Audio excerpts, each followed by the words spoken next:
All right, let's dive in. Today we're tackling the Trans-Siberian Railway. Ooh, a classic. Yeah, and we're using Wikipedia's article on it to really dig deep. Hmm. Go beyond just like the basic stuff.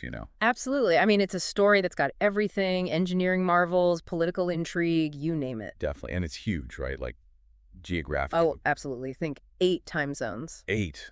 Wow. Okay, so before we even get to the railway itself, paint a picture for us. What was travel like in Siberia, before this steel ribbon snaked its way across? Well, imagine relying mainly on rivers for transportation. Rivers, huh? Yep.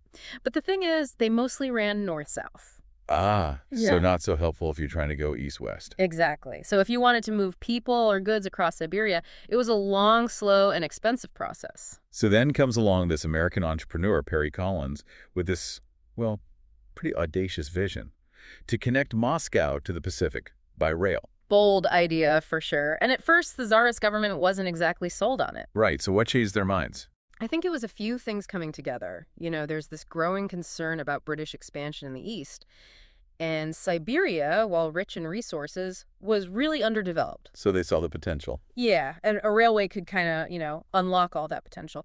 Plus, integrate Siberia more tightly with the rest of Russia.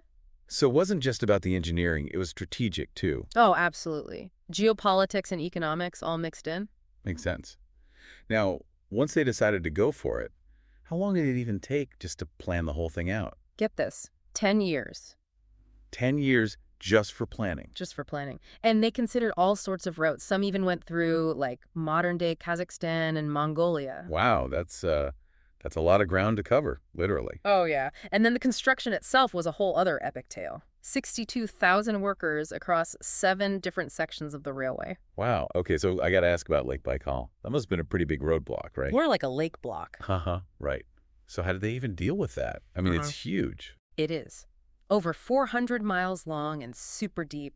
And of course, for much of the year, it's frozen solid. So what, they just waited for winter and laid tracks on the ice? Well, they tried that at first, but it was incredibly dangerous and just not very efficient. Okay, so that's where those ice-breaking train ferries come in, right?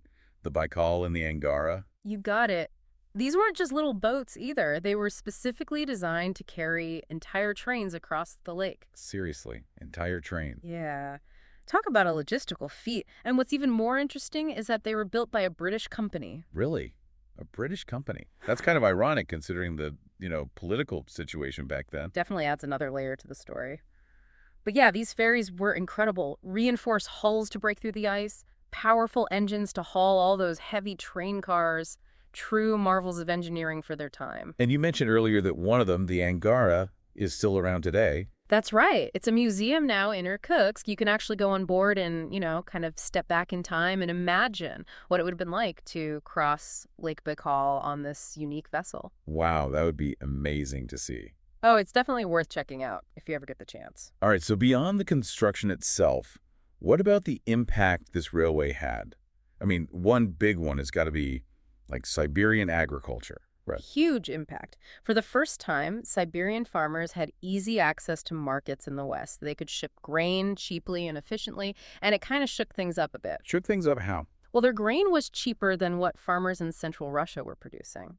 So competition. Exactly. And the Tsarist government actually ended up putting tariffs in place to protect those central Russian farmers. So wait, this railway, built to connect and unify, actually caused some economic friction. It's a classic example of, unintended consequences. And you can see how it kind of created this resentment among some Siberian farmers. Makes you think, huh. And then, of course, there's the human side of it. Like all the people who moved to Siberia after the railway was built. Millions of them. It was a huge migration, totally reshaped the demographics of the region. It's mind-blowing, really. I mean, this railway, it wasn't just about steel and tracks. It was a catalyst for massive social and economic change. Absolutely. And all of this was just the beginning. This new world that was built around the railway, it was about to face its first big test war. Oh, yeah, right. The Russo-Japanese War. I think we'll have to save that story for after the break. Yeah, the Russo-Japanese War. That was in 1904, 1905. And it really showed, I guess, the limits of the Trans-Siberian as like a strategic asset. Because it was mainly just a single track, right? Like for most of the way. Exactly. And you can imagine trying to move troops and supplies, all that, on a single track. Super slow, super inefficient, especially compared to what Japan had. They had a much better rail network. And, well, it hurt Russia. Big time. Yeah, it makes you think, right? Yeah. Even these like huge feats of engineering, they still have their weaknesses. For sure. And it really highlights, how important it is to be able to adapt. Like, fast forward a bit to the Russian Civil War. That was a whole different ballgame. And the Trans-Siberian became like this crucial lifeline. The Czechoslovak Legion. Yeah, them. They were these Czech and Slovak soldiers stuck in Russia after World War I, and the railway was their only way out. Didn't they end up using armored trains? They did. Modified train cars, like turned into mobile fortresses, artillery, machine guns, the whole shebang. It's pretty amazing, Like, this railway was built for one thing, but ended up being used for something completely different. It shows just how versatile it really was. It's crazy how it pops up in all these major historical events, right? Yeah. And then, of course, there's World War II. Talk about a game changer. Oh, yeah. Before the Germans invaded, you have to remember, the Trans-Siberian was a major trade route. Really important for Germany, actually. That's right. Well, rubber, mostly. Crucial for their war machine, obviously. Right. Makes sense. But once the invasion happened, that trade had to stop. So what happened to the railway then? It became even more vital, but in a totally different way. Oh, so? It was the safest, the most reliable way to get Lend-Lease supplies from the U.S. over to the Soviets. Oh, right. Lend-Lease. Yeah. For anyone who's not familiar, that was this huge program where the U.S. was giving aid to their allies. Yep. We're talking tanks, planes, food, medicine, everything.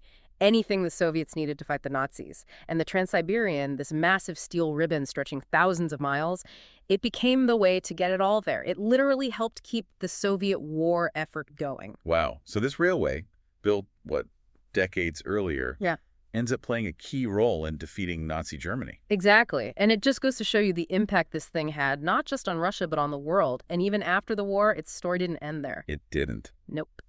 Things started changing again. Container shipping on the Trans-Siberian, it really took off after the war. So instead of sending stuff by sea, you could send it by rail, and it would get there faster. Way faster. Think like a container going from Beijing to Hamburg in 15 days. By rail. Wow.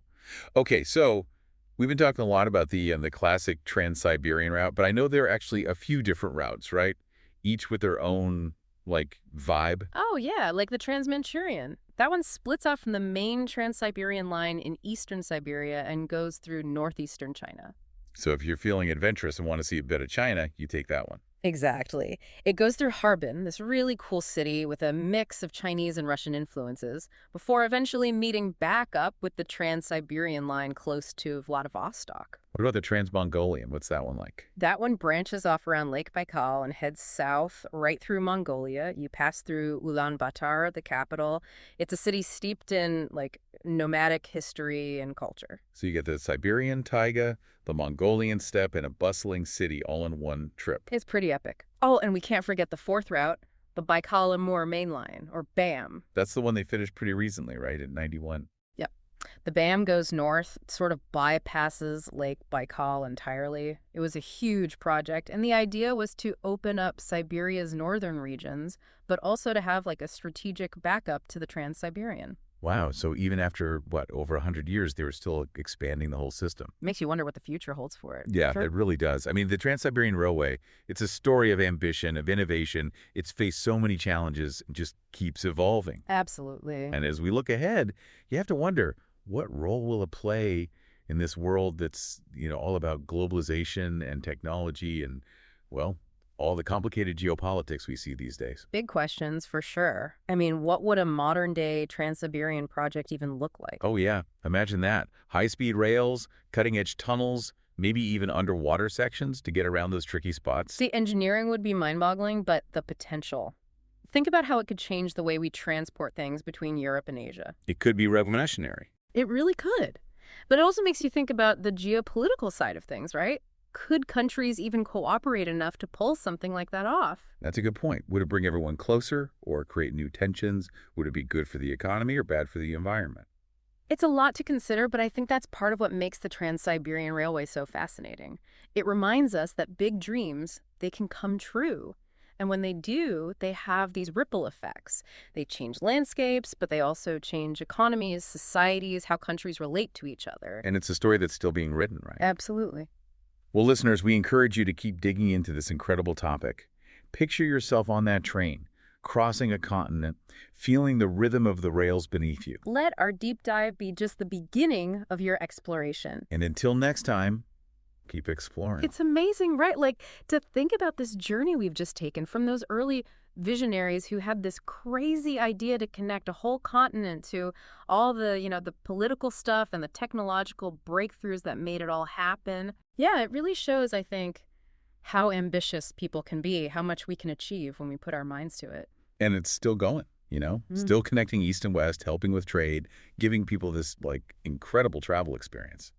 And speaking of incredible, before we wrap up, any fun facts about the Trans-Siberian that maybe our listeners haven't heard before? Well, we talked about Lake Baikal being a big obstacle, but the highest point is actually further east, at Yablonovy Pass, up in the Yablonoi Mountains. Oh, wow. So even after Lake Baikal, they still had mountains to deal with. Yep. It's 3,510 feet up there. That's pretty high. Yeah. Oh, and this is cool. There are these special trains, like the Rossiya, that do the whole route from Moscow to Vladivostok. The whole thing? The whole thing. Over 5,700 miles. Wow, that's a serious train trip. But on a more serious note, I keep thinking about that question you asked earlier. What's next for the Trans-Siberian? Yeah. It makes you wonder, right? What if we built a Trans-Siberian today with all the technology we have now?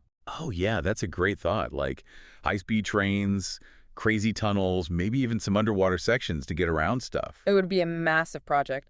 But the possibilities. Imagine how much faster we could move things between Europe and Asia. It would change everything. It really could. But it also brings up all those, geopolitical questions, right? Could countries even work together enough to make it happen? Good point. Would it bring the world closer or cause more problems? Would it help the economy or hurt the environment? It's tough to say, but I think that's why the Trans-Siberian is so interesting. It shows us that we can make these big dreams happen. But then we have to deal with all the consequences, how they change things. Landscapes, economies, whole societies, how countries get along. Yeah, it makes you think. So to everyone listening, we really hope you keep learning about this amazing railway. Imagine being on that train, crossing this huge continent, feeling the rhythm of the tracks. Let our deep dive be just the start of your exploration. And until next time, keep exploring.